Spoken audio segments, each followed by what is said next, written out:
To the point programme में एक बार फिर से आपका स्वागत है। आज का विषय है भारत ने वन क्षेत्र में वृद्धि के मामले में तीसरा स्थान प्राप्त किया। सबसे पहले देखते हैं ये चर्चा में क्यों है।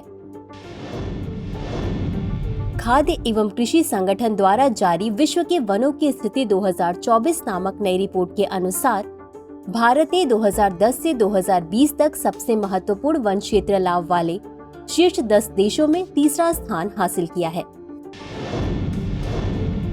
चलिए अब जानते हैं विश्व वन स्थिति रिपोर्ट के बारे में।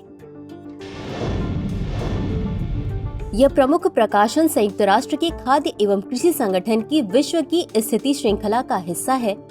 द्विवार्षिक रिपोर्ट में वैश्विक वन संसाधनों और उनके साथ मानव की अंतःक्रिया पर व्यापक आंकड़े प्रस्तुत किए गए हैं। साथ ही इस रिपोर्ट में वनों की कटाई को कम करने की रणनीतियों की रूपरेखा भी दी गई है। यह संस्करण विश्व के वनों की स्थिति पर प्रकाश डालता है तथा वन क्षेत्र में साक्ष्य आधारित नवाचार की परिवर्तनकारी शक्ति का अन्वेषण करता है, जिसमें नई प्रौद्योगिकियों से लेकर रचनात्मक और सफल नीतियों और संस्थागत परिवर्तनों तक सब कुछ शामिल है। चलिए अब देखते हैं रिपोर्ट की मुख्य बातें। भारत ने वर्ष 2010 से 2020 तक प्रतिवर्ष 2,66,000 हेक्टेयर वन क्षेत्र प्राप्त कर तीसरा स्थान हासिल किया। चीन 19,37,000 हेक्टेयर के साथ अधिकतम वन क्षेत्र के साथ विश्व में पहले स्थान पर है, जिसके बाद 4,46,000 हेक्टेयर के साथ ऑस्ट्रेलिया तथा दूसरे स्थान पर भारत है। शीर्ष 10 में शामिल अन्य देशों में चिली, वियतनाम, तुर्की, संयुक्त राज्य अमेरिका, फ्रांस, इटली और रोमानिया है।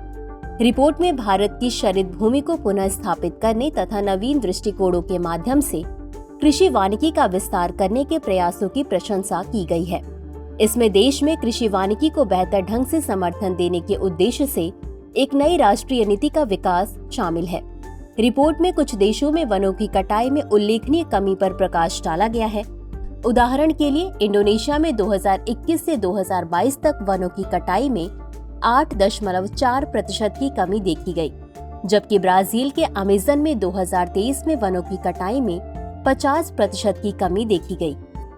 FAO की रिपोर्ट में यह भी कहा गया है कि वर्ष 2000 से 2010 और 2010 से 2020 की अवधि के दौरान सकल वैश्विक मैंग्रोव हानि की दर में 23% की कमी आई है।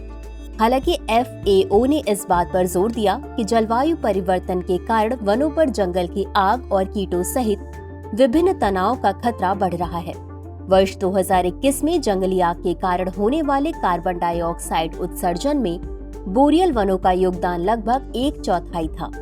वर्ष 2023 में जंगली आग से वैश्विक स्तर पर अनुमानतः 6,687 मेगाटन कार्बन डाइऑक्साइड उत्सर्जित होगी, जो इस वर्ष जीवाश्म ईंधन के जलने के कारण यूरोपीय संघ में होने वाले कार्बन डाइऑक्साइड उत्सर्जन से दोगुने से भी अधिक है। तो ऐसे में देखते हैं कि आगे की राह क्या हो। रिपोर्ट के अनुसार 5 सक्षमकारी कार्यवाहियां वन क्षेत्र में जिम्मेदार, समावेशी और आवश्यक नवाचार को बढ़ावा देने में मदद करेंगी। जागरूकता बढ़ाएं, नवाचार कौशल, क्षमताओं और ज्ञान को बढ़ावा देना, परिवर्तनकारी साझेदारी को प्रोत्साहित करना, नवाचार के लिए अधिक एवं सर्वत्र सुलभ वित्त सुनिश्चित करना, एक प्रोत्साहनकारी नीति और विनियामक वातावरण प्रदान करना। तो चलिए अंत में देखते हैं अभ्यास प्रश्न को। विश्व वन स्थिति रिपोर्ट के संदर्भ में निम्नलिखित कथनों पर विचार कीजिए। 1. यह रिपोर्ट खाद्य एवं कृषि संगठन द्वारा जारी की जाती है। 2. भारत ने वर्ष 2010 से 2020 तक सबसे अधिक वन क्षेत्र हासिल करने वाले शीर्ष 10 देशों में तीसरा स्थान हासिल किया है। 3. वर्ष 2021 में जंगली आग के कारण कार्बन डाइऑक्साइड उत्सर्जन में बोरियल वनों का योगदान लगभग 1/4 था। नीचे दिए गए कूट से सही उत्तर चुनिए। A केवल 1 और 2, B केवल 2 और 3, C केवल 1 और 3, D 1, 2 और 3।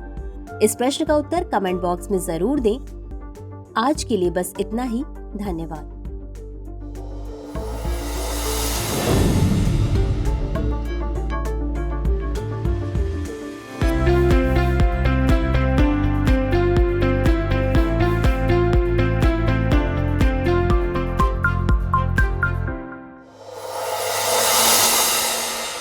डियर व्यूअर्स, अपने एग्जाम की तैयारी को और बेहतर करने के लिए हमारे चैनल को लाइक, शेयर और सब्सक्राइब करना न भूलें।